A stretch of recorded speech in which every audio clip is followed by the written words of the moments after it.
time. It wouldn't be enough for you. No, no, no. It wouldn't be enough for you.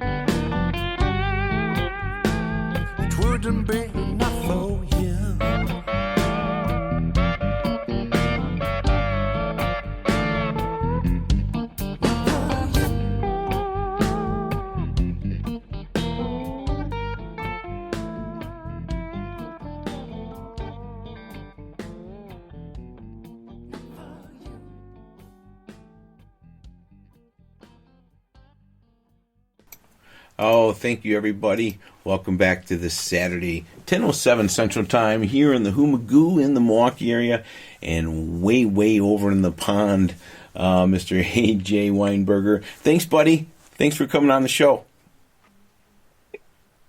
Here I am. Yeah, thank you. Yeah, we are chatting all the time. I'm like, oh, we got to get back on air. You know, and you were talking about some of the roots and Fiddler on the Roof, and I love all that kind of history and your plays and that stuff. You know, one thing I love about like the Jewish faith, it's always so much music and so much fun. I got to work for Passover one year, or actually two semesters up in Madison, and I got to help the rabbi with all that stuff. And I was so blessed and so neat to see all that kind of stuff. And that's kind of reminds me so much of what you're doing too, sir. Yeah. Well, it's better.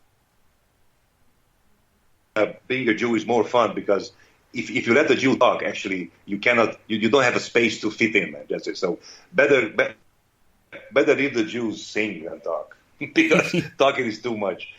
This is why I cannot live in Israel, man, because they talk too much and blah blah yada and blah blah blah. You know, just too noisy for me. So I rather sing, man, or play. Yeah, because you were telling me about your theater and your experiences and where you've been, and that's very much the feeling I get from your music and the things that you're trying to do there for everybody. And let's talk about, we got a couple more tracks we want to get in. The Slippery Slope, I Am the Water, Caroline, and then the fabulous track, the title track, Reborn, off of your CD. Fill us a little bit about these things too, these tracks. It's an instrumental one. Actually, one of my greatest guitar heroes is Danny Gatton, and actually, I wrote this with him in my mind because actually I had I almost got his blonde Gibson ES-175 guitar from his wife when I was in Washington D.C. area, and I was visiting. Adams Morgan, or Madam's Organ as they call it. Yeah. That neighborhood. And I just was looking for Danny Gatton's albums, and I found this little family-owned record stores. And right in front of the store, it was a musical instrument store. Yeah. And I saw that blonde Gibson, which is on the cover of the, I think, Elmira Street, if I'm not mistaken. And I went in. I didn't know that was that was his guitar. I just saw that it has a P90 pickup on it, and I asked the lady if I can try it out. So I tried out the guitar, and then another lady came to me and asked me. She asked me if I'm interested in buying that guitar. I said, "Ma'am, it's a wonderful instrument. It looks old as well," I told her. She said, yeah, it's pretty old. And I asked her, so how much you charge for it? What's the price of it? And she told me a sum, an amount. I said, way too much for me. So she cut it in half. And I said, this is still too much for me. And then the owner of the store came to me and introduced me to that lady. She told me that she was Danny Gatton's wife. Yeah. And then I freaked out, man, and I said, "Ma'am, is it?" It's just too pity that I don't have that kind of money. Actually, she tried to lower down the price, but even I didn't have that type of amount on me in that time. And but that was my little encounter with the spirit of Danny Gedden somehow. But I'm a great fan of his ever since the early '80s when I heard about him for the first time. I was a 17 or 18 years old little kid in my hometown, and ever since I admire him, for everything, even with his car collection, because he was very into the cars, the old timers, and redo the cars, and the entire struggle and the entire almost tragicomical side of his life, because. I don't even understand why record labels just dropped him. It's such a shame, because the world should widely know about Danny Gedden. And so I wrote this song with him in my mind, and this is a Slippery Slope. And let's That's do that the story. right now. Because we all go ahead. Yeah. Okay. No, we all have that slippery slope. Because we all we all walk in a slippery slope somehow, somewhere. And I thought we have to be careful. Yeah, and that was so cool how that guitar kind of called you walking down. You just saw that, and that got you in there. Yeah. So, thank you, everybody. We'll be right back. Yeah. Yeah.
Oh, thank you again. Welcome back to the Humagoo. We have been on 1 hour and 13 minutes with AJ.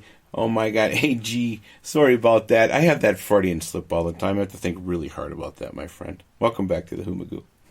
Oh, hello, here I am. Here I am. Sure. Oh, my. You were telling me about your wife and all the cool things. I love all these different arts in different parts of the world that you're doing poetry and music and summer camps and things that you do like that. Tell us about what that goes on for the youth over in your way. Listen, Tom, our trade is probably one of the most useless trades in the human history, right? Yes. As a musician or artist, because nobody needs us.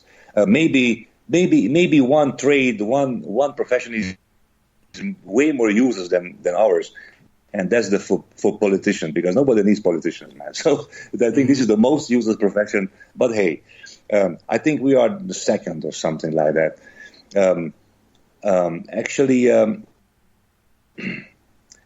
So we have to create the circumstances for our own living somehow, and trying to give back to the society something what we learned throughout the years or we experienced. And there are legit and very correct ways to do this. So this is why we are doing the summer camps for kids and this poetry contest, because my wife she's an actress and a theater director, and she's very into this literature and poetry stuff, and she runs a huge foundation here in Hungary, which is